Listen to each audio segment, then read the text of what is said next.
Bueno, buenas tardes. La clase de hoy, pues el ciclo de hoy es para entender un poco el régimen pensional que hay en Colombia.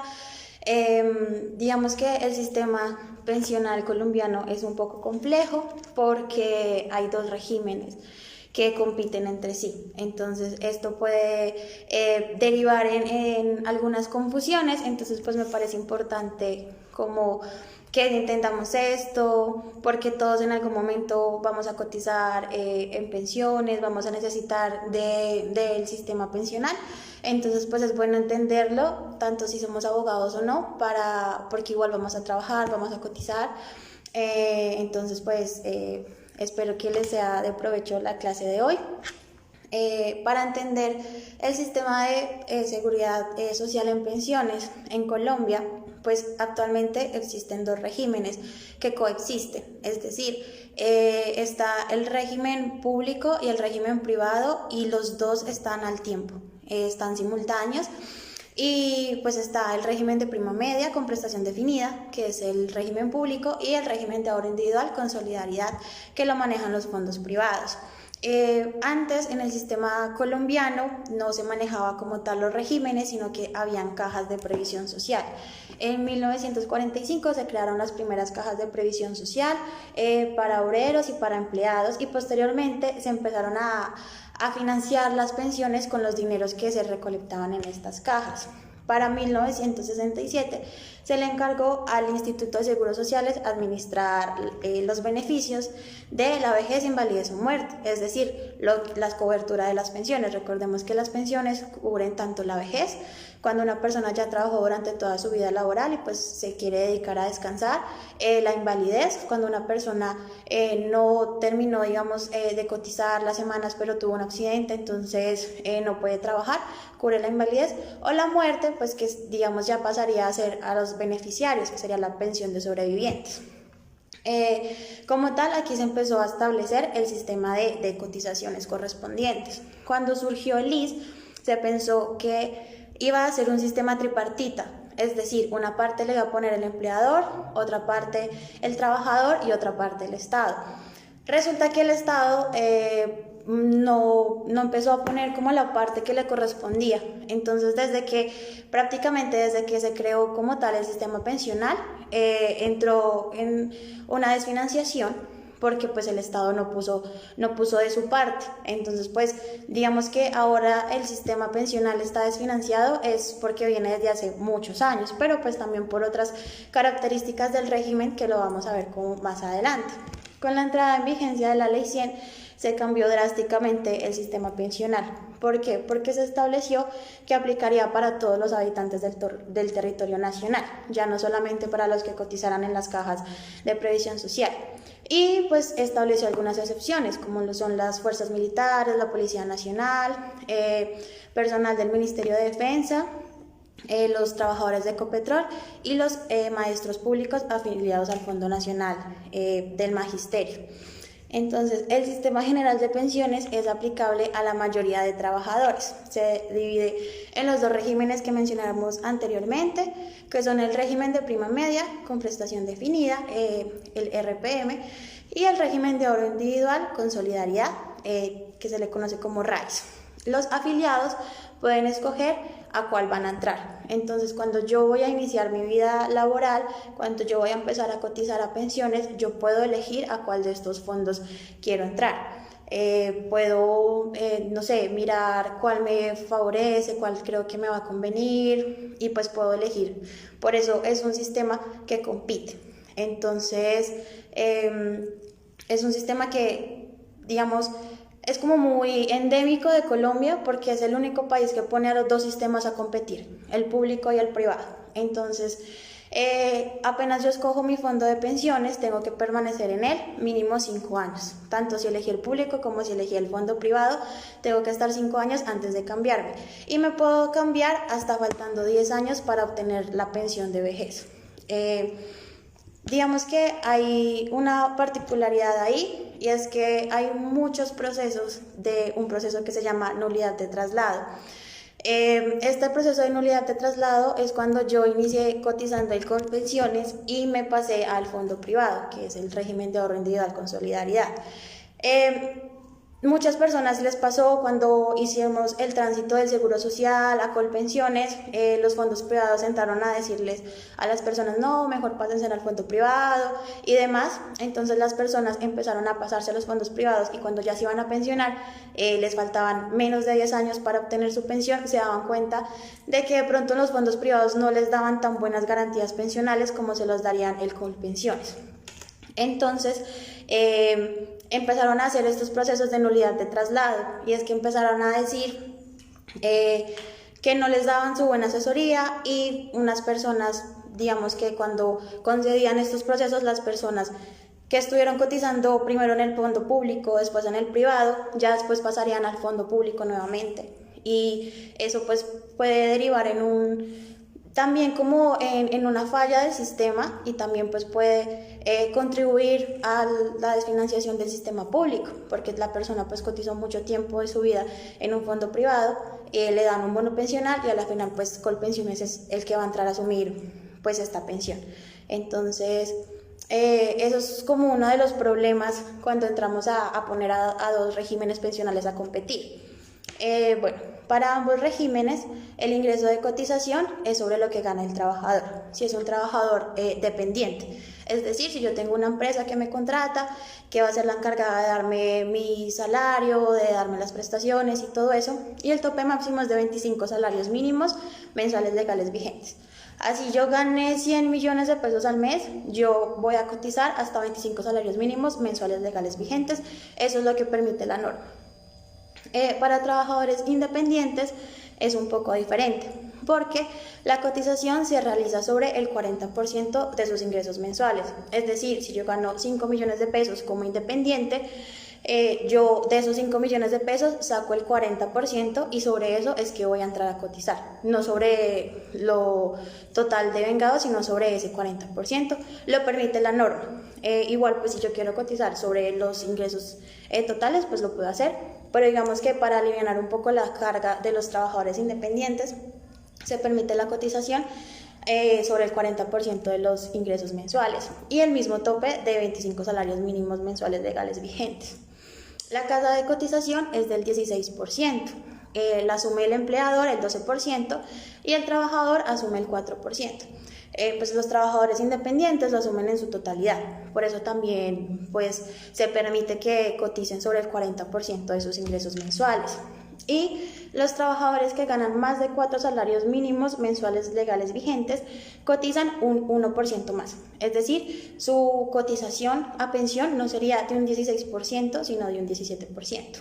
Pero para los que ganen más de 16 salarios mínimos mensuales legales vigentes, se aumenta un 0.2% de cotización hasta llegar al 1%. Ese 0.2 se aumenta por salario mínimo.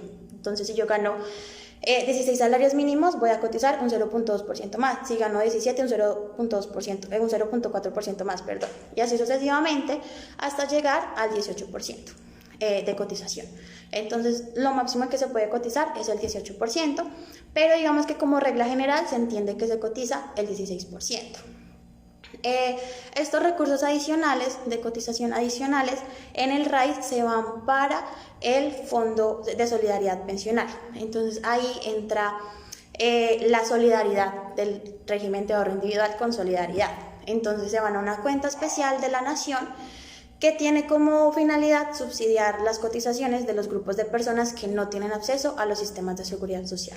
Entonces, pues, las personas que están en el régimen de ahorro individual con solidaridad, que ganen más, que coticen, pues, digamos, hasta el 18%, saben que esa diferencia de 16 a 18, pues, se va para este fondo y, pues, no les va a corresponder a ellos, sino que, en virtud del principio de solidaridad, pues, está para las personas que no puedan cotizar, no puedan acceder a los beneficios de la seguridad social.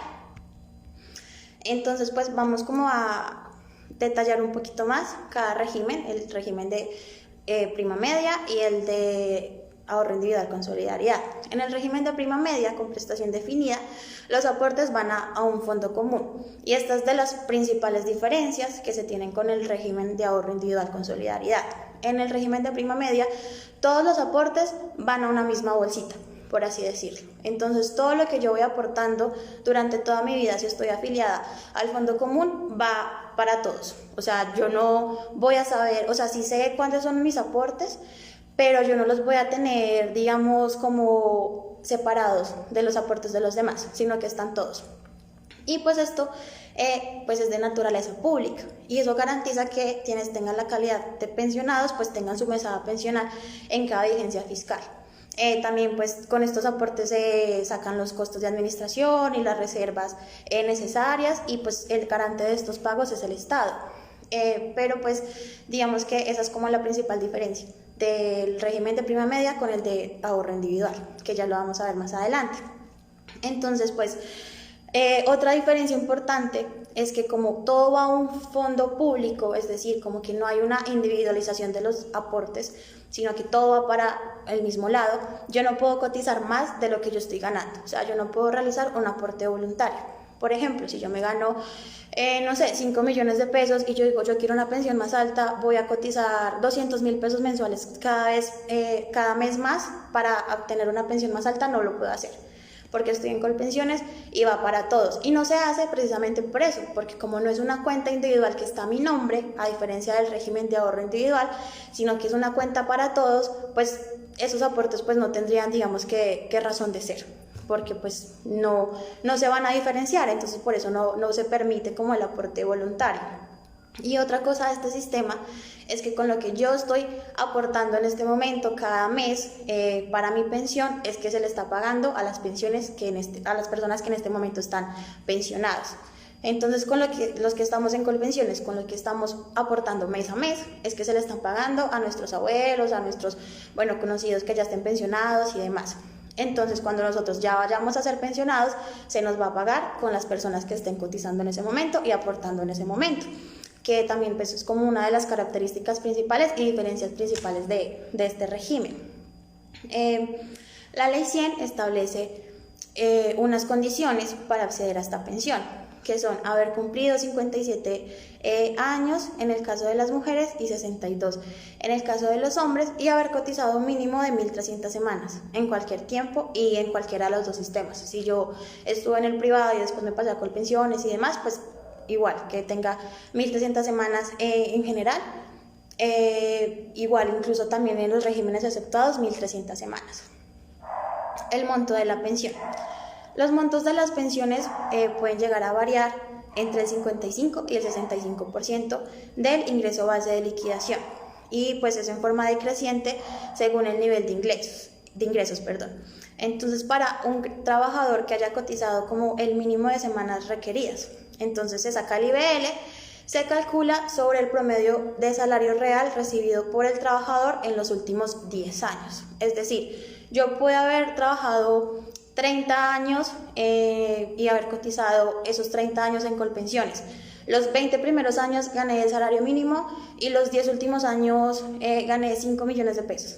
El promedio de la mesada pensional, el promedio del ingreso base de liquidación se va a sacar sobre esos 10 últimos años, o sea, los 5 millones de pesos. También pues digamos que es una de las principales razones también por las cuales el sistema digamos que tambalea en su financiación, porque estamos pagando pensiones que en realidad pues son altas. También hay que tener en cuenta pues que se va devaluando la moneda y demás. Entonces pues el hecho de que las pensiones se pagan sobre los últimos 10 años pues también puede llegar a ser como complicado. Y pues bueno, de los últimos 10 años del promedio se saca el IBL, el ingreso base de liquidación, y ahí ya se sabe si va a ser el 55 o el 65%. Pero adicional, por cada 50 semanas que yo tenga de más, es decir, si yo no tengo 1.350 semanas o 1.400 semanas, se va a incrementar un porcentaje de ese ingreso para el ingreso base de liquidación. Pero de todas formas el tope máximo con lo que yo me puedo pensionar es el 85% del ingreso base de liquidación.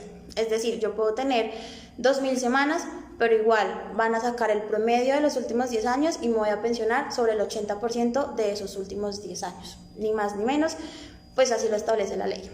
Pero el monto mínimo es el salario mínimo mensual legal vigente. Actualmente En Colpensiones se reciben 13 semanas pensionales, anteriormente se recibían 14, pero el Acto Legislativo 01 del 2005 las pasó de 14 a 13 semanas pensionales. Entonces en diciembre los pensionados van a recibir 2 mesadas pensionales, que vendría a ser pues como el equivalente a lo que ganaban los trabajadores como prima. Bueno, los requisitos para las pensiones de sobrevivientes pueden ser beneficiarios los cónyuges, y los compañeros permanentes y los hijos. Para el caso de los cónyuges o compañeros permanentes, se necesita acreditar un mínimo de 5 años de convivencia con el causante antes del deceso. Es decir, si yo viví con una persona 10 años y esa persona se murió, pues yo acredito que viví con esa persona por lo menos 5 años y puedo entrar a ser beneficiaria de esa pensión, ya sea si nos casamos o si tenemos una unión marital de hecho. Bueno, pues la convivencia es lo importante para acreditar en ese momento. Para el caso de los hijos, la pensión entraría hasta que el hijo cumpla 18 años. Si yo tengo hijos menores de edad, va a recibir pensión hasta que cumple 18 años o hasta los 25 cuando no pueda trabajar debido a que está estudiando. Entonces, si el hijo está estudiando, puede recibir pensión hasta los 25 años.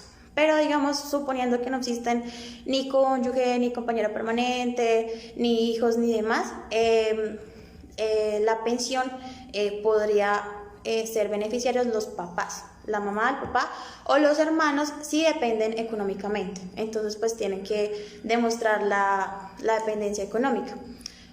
Y los hijos también, si tienen hijos inválidos, son beneficiarios de la pensión mientras persistan las condiciones de invalidez. Es decir, si tengo, digamos, un hijo que tiene un porcentaje de invalidez, va a ser beneficiario de esta persona hasta que ya supere la invalidez, o si no la supera, pues ya entraría a ser una pensión vitalicia. Y el monto de la pensión es el 100% de la pensión que disfrutaba el causante.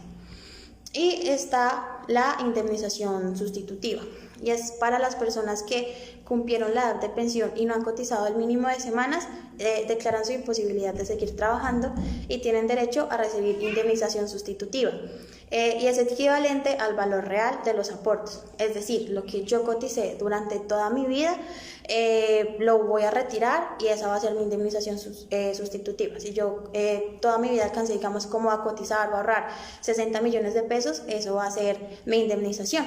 En caso de que yo demuestre que tengo la imposibilidad de trabajar, que llegué, cumplí la edad, pero pues no me encuentro en las condiciones de seguir trabajando, esa va a ser mi indemnización sustitutiva.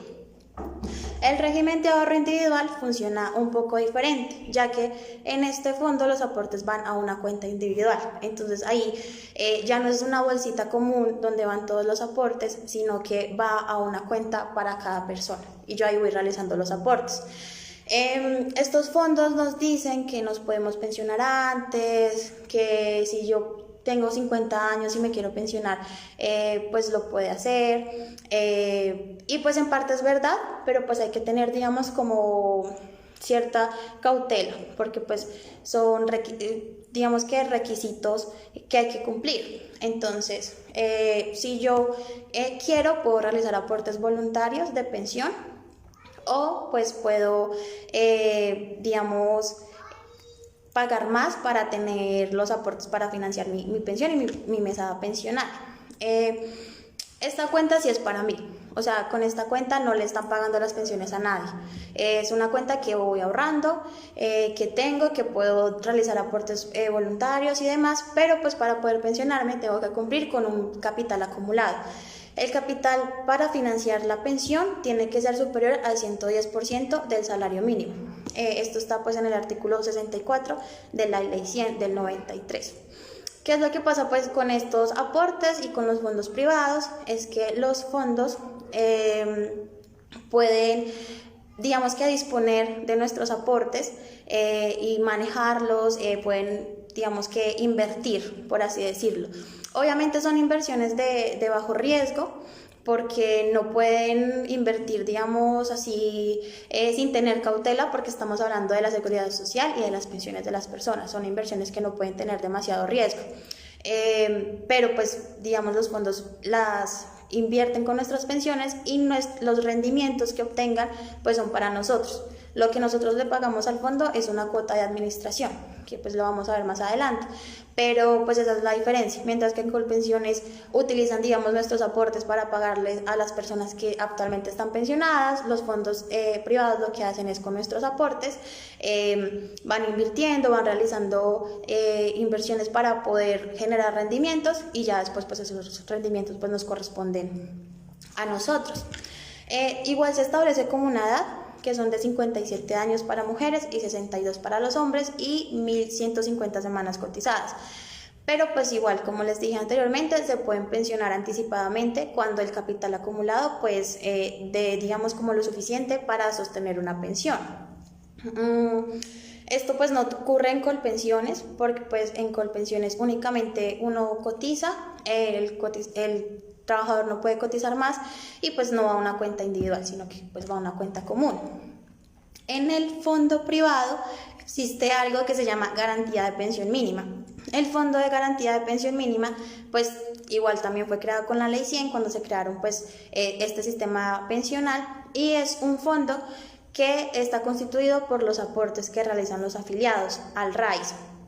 Entonces, pues, su propósito es completar los recursos necesarios para los trabajadores que no alcancen a financiar las pensiones por lo menos de un salario mínimo. Entonces, digamos, si una persona trabajó toda su vida y pues el capital no le da lo suficiente para alcanzar la pensión de un salario mínimo, pues entra al fondo de garantía de pensión mínima. Los requisitos son que la persona tenga 62 años si es hombre o 57 si es mujer, que no haya alcanzado a generar la pensión mínima, o sea, no haya alcanzado el capital de los 110 salarios mínimos para poder obtener su pensión, pero que hubiera cotizado 1.150 semanas.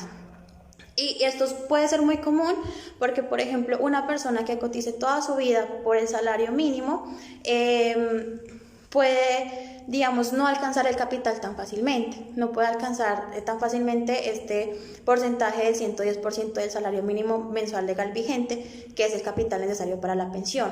Entonces puede que llegue a la edad y que tenga efectivamente las semanas cotizadas, pero que el monto sea insuficiente. Entonces pues aquí entra este fondo para garantizar que al menos se le pague una pensión de un salario mínimo. En el régimen de prima media no existe como tal la garantía de la pensión mínima, sino que, digamos, como ya lo mencionamos anteriormente, las pensiones se pueden pagar hasta el 80% del ingreso base de liquidación.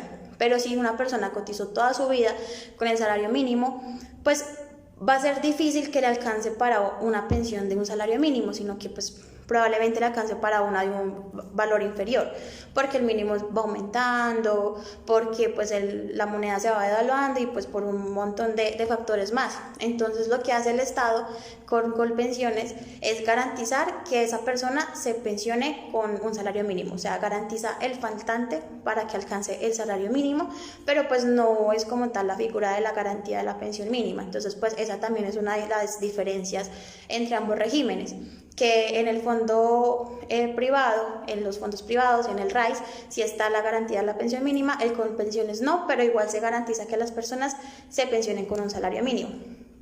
Los montos de las pensiones ya son diferentes a las pensiones de Colpensiones, porque aquí depende del capital acumulado en la cuenta por el trabajador, incluso los rendimientos, es decir, lo que el fondo invirtió y digamos que ganó, para mí, esto pues igual entra a formar parte del monto para hacer el cálculo para mi pensión. Entonces lo que se hace es que se saca un cálculo actuarial sobre la duración probable de la pensión. Pues esto depende de muchos factores, depende de la edad del pensionado, de la edad de su cónyuge, si puede tener hijos con derecho a pensión de sobrevivencia, depende de varias modalidades. Pero pues sí es como más volátil de pronto un poco que con Colpensiones, que ya está como tal el IBL, sino que aquí depende de muchos factores y hay varias modalidades de pensión. La primera es la renta vitalicia inmediata. Esta, digamos que da un poco más de seguridad de cuál va a ser el monto de mi pensión. ¿Por qué? Porque yo como afiliado beneficiario, contrato con una aseguradora el pago de una renta mensual hasta que yo fallezca.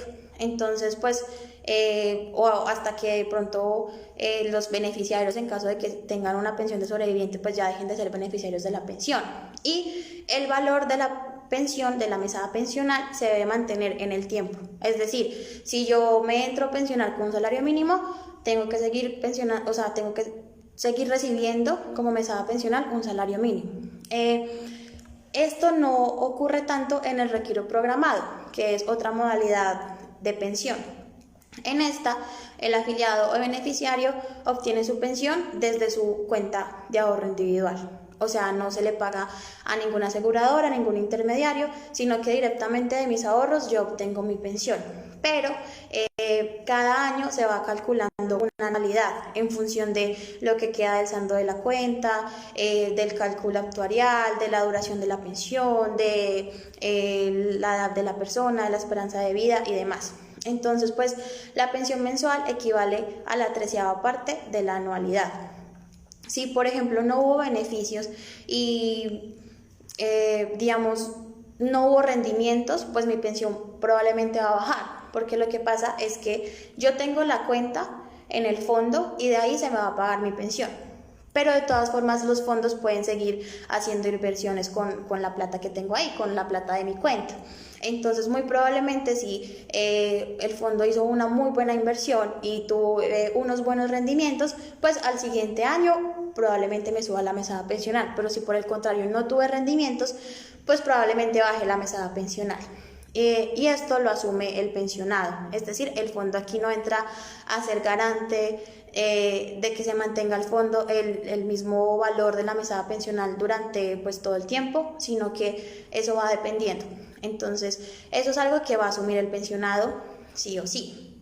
Y cuando pues no hay beneficiarios, si por ejemplo yo tenía, no sé, ahorrados 200 millones de pesos, me alcancé a pensionar, alcancé a disfrutar de 50 millones de pesos de pensión en los tiempos que estuve pensionada, y sobran 150 millones de pesos y no hay beneficiarios de pensión de sobrevivientes, o sea, no hay cónyuge o no hay hijos o no hay padres o hermanos que dependan económicamente de mí. Lo que pasa con esto es, con esto que queda, esto restante, es que pasa a ser parte de la masa sucesoral. Es decir, entra junto con mis bienes a una sucesión, a un proceso de sucesión, y pues bueno, los procesos de sucesión ya son como otra cosa aparte, pero pues entraría el proceso de sucesión.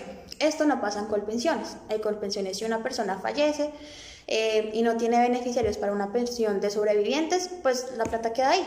O sea, puede que yo me pensione y dure un año pensionada y me hayan pagado en ese año, no sé, 10 millones de pesos, pero que mi pensión en realidad pues lo que yo alcancé a acumular sean 100 millones de pesos, pero yo no tengo beneficiarios, pues esos 100 millones de pesos quedan para igual financiar las pensiones de las demás personas, mientras que en el fondo privado no, porque entraría a ser parte de mi masa sucesoral y pues ya les correspondería a los herederos pues que se designe. Pero bueno, o sea, esas son como pues diferencias entre las modalidades para ya como tal recibir mi pensión en un fondo privado. Pero ¿qué es lo que pasa? Muy difícilmente los fondos privados o los fondos de seguros te van a ofrecer a ti una renta vitalicia, porque digamos que según ellos genera incertidumbre, ya que el salario mínimo va variando año con año, de pronto, o sea, como que los factores para que ellos otorguen la renta vitalicia pues no resulta como muy rentables para ellos. Sin embargo, pues hay una ley, que es la ley 1328 del 2009, establece un mecanismo de cobertura a cargo del gobierno nacional, que se llama riesgo de deslizamiento del salario mínimo. Lo que hace este mecanismo es entrar, digamos que apoyar cuando el salario mínimo de verdad pues fue muy volátil o varió mucho y demás, para pues que estas aseguradoras tampoco pierdan por estar ayudando en estas pensiones. Sin embargo, pues como digamos dicen que el nivel de incertidumbre es muy alto, pues prefieren no ofrecerles a las personas. Y pues la devolución de saldos es más o menos igual a la indemnización sustitutiva. Entonces las personas que hayan cotizado pero no les haya alcanzado ni el capital o las semanas exigidas y ya pues tengan la edad para pensionarse, pueden retirar sus ahorros.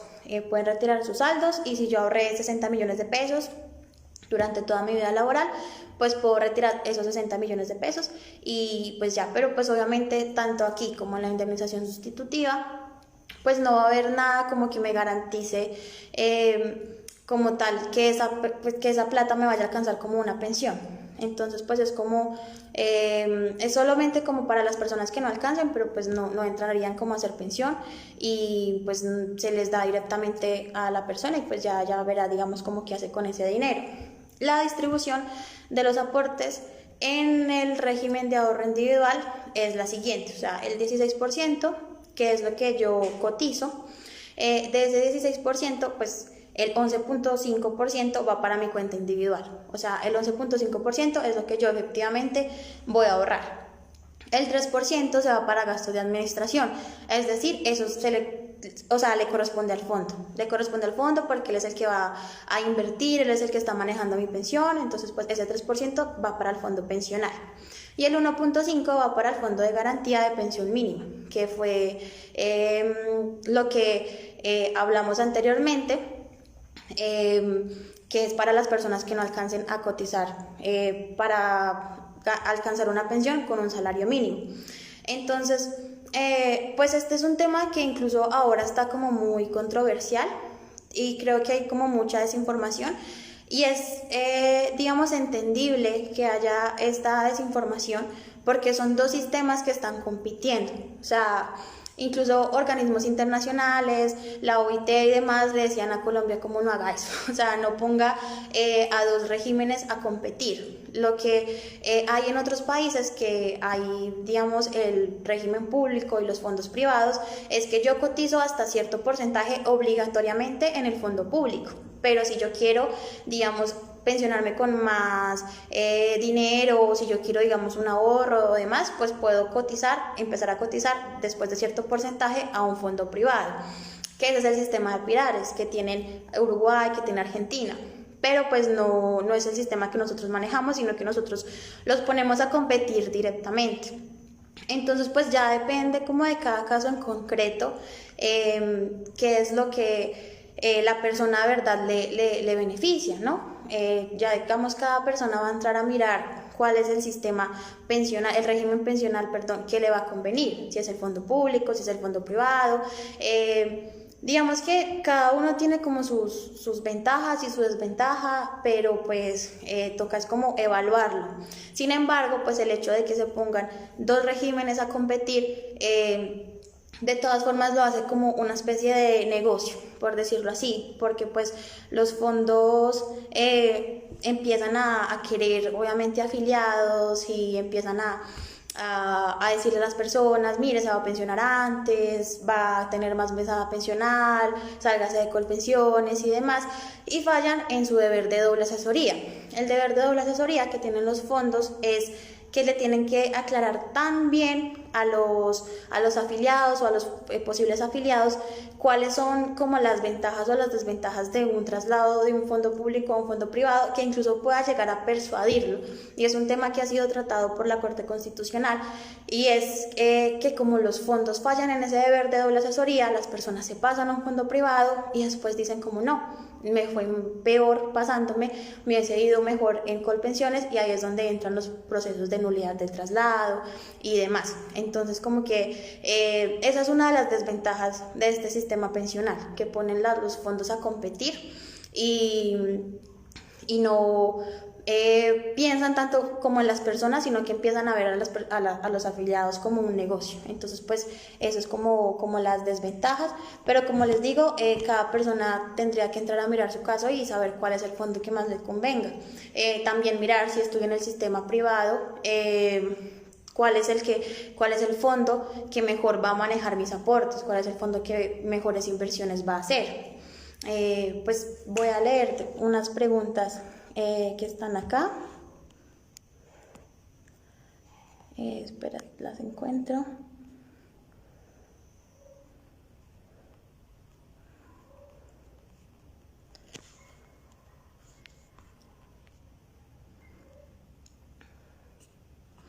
Si en la historia laboral le faltan semanas que el empleador dejó de pagar en su momento, ¿cómo se puede subsanar estas semanas para obtener las semanas necesarias para la pensión?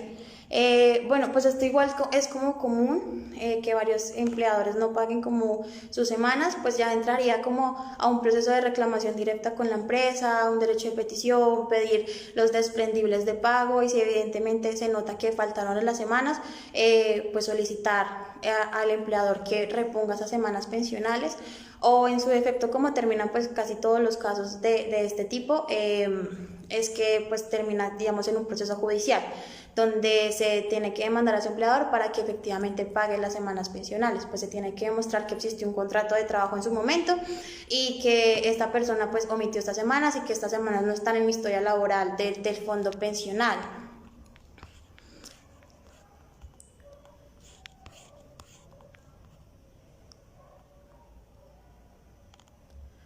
Dice, al retirar de los fondos de pensiones la cantidad de dinero que el presidente anunció hace unos días, ¿cómo se afectará a futuro a los beneficiarios? Bueno, si hablas de lo de las carreteras, que van a retirar fondos, dinero de los fondos privados para hacer carreteras, pues es que eso depende mucho de qué es lo que se vaya a hacer.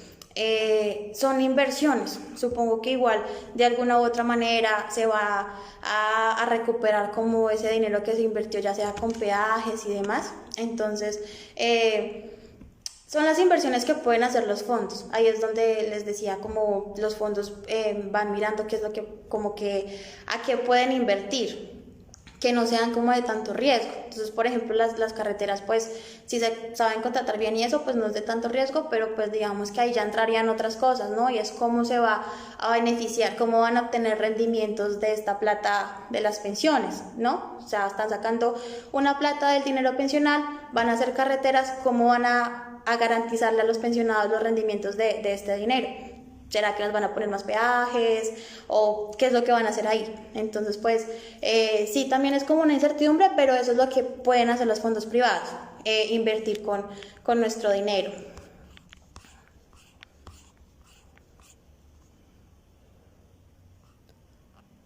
Mm. Bueno, ¿cuáles son las ventajas y desventajas de cada sistema pensional? Yo creo que una de las ventajas de Colpensiones es como su estabilidad. Colpensiones, si uno tiene como los requisitos y demás, vamos a recibir siempre la misma mesada pensional, eso no va a variar, va a ser como un poco más estable. La desventaja de los fondos privados, como ya lo mencioné anteriormente, es que pues si yo tengo un retiro programado, el retiro puede aumentar como puede disminuir. Y eso es muy volátil y eso es un costo que asume cada pensionado. Una ventaja del fondo privado puede ser efectivamente que yo me pueda pensionar antes porque yo puedo ir aportando voluntariamente para ir completando una buena cantidad de capital para pensionarme con una buena pensión. Entonces, pues esa puede ser una de las ventajas. Igual, pues esa es una desventaja para Colpensiones, que yo solamente puedo cotizar sobre lo que yo estoy ganando y si yo quiero cotizar más, pues no lo puedo hacer. Y otra desventaja que yo veo de Colpensiones, no tanto para los afiliados, sino para el sistema como tal, es el hecho de que el ingreso base de liquidación se calcule sobre el promedio del obtenido durante los 10 últimos años, porque efectivamente una persona lo más probable es que a lo largo de su vida vaya adquiriendo conocimientos, estudios, vaya mejorando, incluso pues igual si gana el salario mínimo, pues el salario mínimo siempre va a ir aumentando, entonces siempre los últimos 10 años pues obviamente la persona va a tener mucho más dinero. Y a mí me conviene a la hora de pensionarme que se saque este ingreso base de liquidación sobre los últimos 10 años porque pues va a ser lo que más he ganado, pero no le conviene al sistema porque pues una persona puede que haya cotizado 20 años sobre el salario mínimo y los últimos 10 sobre un montón de plata, entonces pues eso no le conviene como tal al sistema.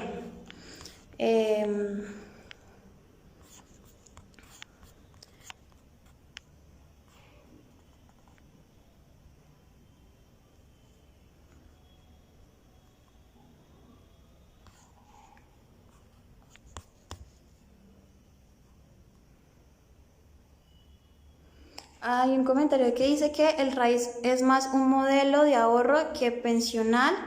Me parece porque, bueno, sí, creo que tiene razón, pues es más como, sí, como un modelo de que yo voy ahorrando, pues igual los modelos de pensiones, pues es eso, es el principio de la previsión, y es que yo tengo que prever para mi futuro, entonces pues igual pues tengo que ahorrar para mi futuro, pero pues sí hay, digamos que sí tiene sus desventajas, que fue las que ya hemos mencionado, pues sí es un modelo pensional y es un modelo pensional que se puede usar en otros países, yo creo que no es como tal problemático que el RAIS pues digamos lo manejen los fondos privados o algo así, o que sea como un modelo de ahorro, sino que lo problemático es que pongan los dos regímenes a competir, que eso es lo que nos ha traído muchísimos procesos judiciales también.